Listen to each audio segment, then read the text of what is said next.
Selamat pagi Pak Cari.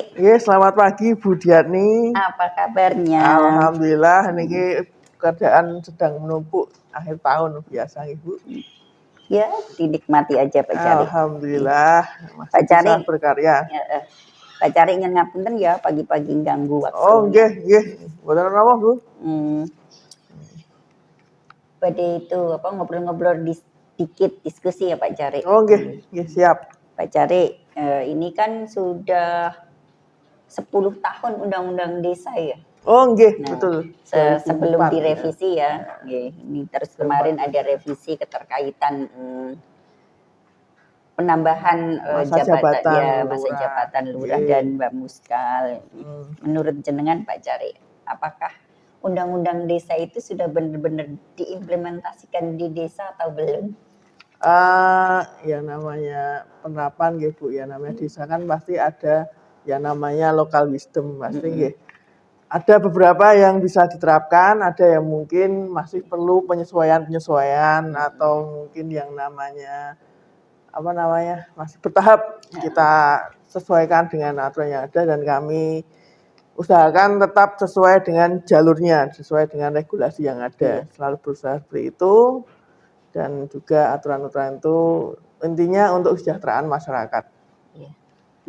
Kalau menurut saya malah gini Pak Cari, di Undang-Undang Desa itu kan ada yang semua tergantung sesuai dengan kewenangan desa, ya kan? Akan tetapi setelah 10 tahun saya mendampingi desa, saya menjadi pendamping desa, banyak sekali yang malah diamputasi oleh baik itu pemerintah pusat maupun pemerintah daerah terkait kewenangan desa yang belum mutlak. Menurut saya loh Pak Cari, karena ada beberapa regulasi yang mengatur mengikat desa untuk harus mengikuti aturan di atas. Padahal kalau benar-benar diterapkan ke desa itu sangat berbanding terbalik. Menurut Pak Cari bagaimana? Memang untuk penggunaan dana desa memang ada berbagai aturan-aturan seperti untuk ketahanan pangan 20%, aturan untuk BLT-DD maksimal 15%, itu memang benar-benar sedikit mengebiri kewenangan kami. Betul, untuk penggunaan dana desa itu yang sesuai dengan kebutuhan masyarakat. Jadi kami harus menyesuaikan kegiatan-kegiatan ada untuk disesuaikan dengan aturan-aturan tersebut. Dan juga dengan adanya berbagai mungkin titipan kegiatan mungkin dari OPD ya, seperti dari KB atau dari Dinsos itu juga beberapa sangat ini ya, sangat menjadi beban cukup pemerintah kalurahan dalam menganggarkan betul, kegiatan yang benar-benar yang untuk masyarakat kalurahan. Kalau menurut saya juga itu kok Pak Cari terkait selama ini, kalau yang tadi Bapak bicarakan tadi yang ketahanan pangan, menurut saya kalau ketahanan pangan 20% itu sudah cukup. Justru kalau menurut saya Pak Cari bisa malah lebih. Karena itu kan semua kembali ke masyarakat. Cuma mungkin selama ini kan masih konsumtif. Sifatnya masih konsumtif, bukan bagaimana kita berproduksi. Bagaimana menerapkan ketahanan pangan terpadu, bagaimana ada peternakan terpadu di kalurahan, pertanian terpadu di kalurahan, akan tetapi itu justru yang selama ini diterapkan masih bersifatnya konsumtif. Nah, bagaimana kita mensiasati itu agar masyarakat, agar khususnya kepala wilayah seperti Pak Dukuh itu menurut saya Pak Cari, itu mensosialisasikan kepada masyarakat bukan untuk budaya bergantung kepada pemberian dari pemerintah kalurahan, tapi bagaimana produktivitas yang ada di kalurahan, yang ada di masyarakat itu ditingkatkan, bagaimana sumber daya manusianya, sumber daya alamnya itu lebih ditingkatkan lagi demi kesejahteraan, tentunya dengan didukung oleh penggunaan dana desa seperti itu. Terkait dengan konsep ketahanan pangan, menurut saya itu sebenarnya bagus sekali untuk diterapkan di desa, apalagi desa kan identik dengan pertanian. Nah itu untuk penerapannya mungkin untuk di desa kita masih bingung itu kegiatannya, bentuk kegiatannya seperti apa, dan juga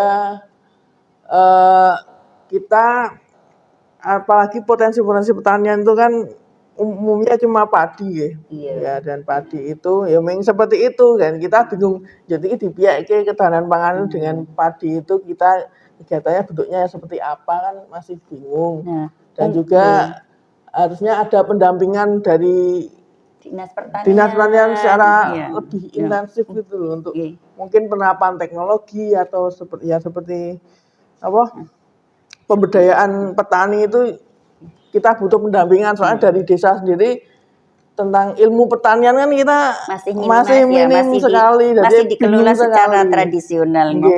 Untuk para pakar UGM yang ada di Fakultas kami butuh Pertanian, monggo rawuh untuk Kalurahan Bukir Sari. Bukir Sari sangat sangat benar-benar butuh pendampingan dari fakultas-fakultas pertanian terkait teknologi pertanian. Pak Cari, ya saya juga tadi yang terkait BLT ya Pak Cari ya.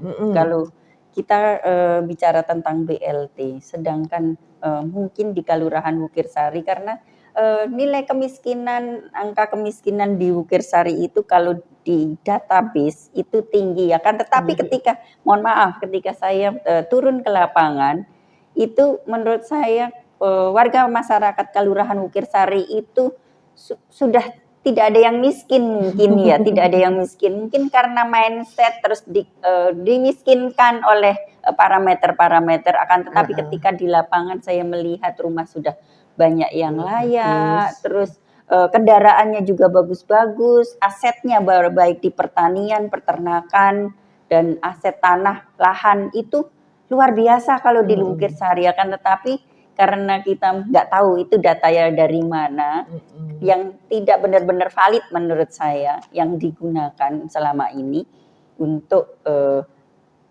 penanganan kemiskinan ekstrim yang ada di Bukir Sari. Dan ketika kemarin dimaksimalkan sampai 25% itu kan sangat mengganggu untuk plot-plot anggaran kegiatan yang memang benar-benar dibutuhkan oleh masyarakat. Itu ya Pak Cari ya.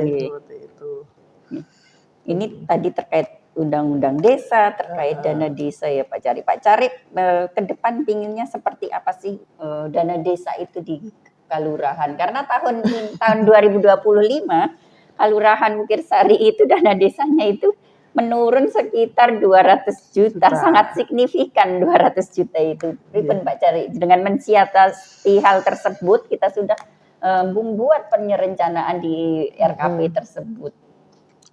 Untuk lebih pengoptimalan anggaran yang desa yang nilainya turun, mungkin kami akan lebih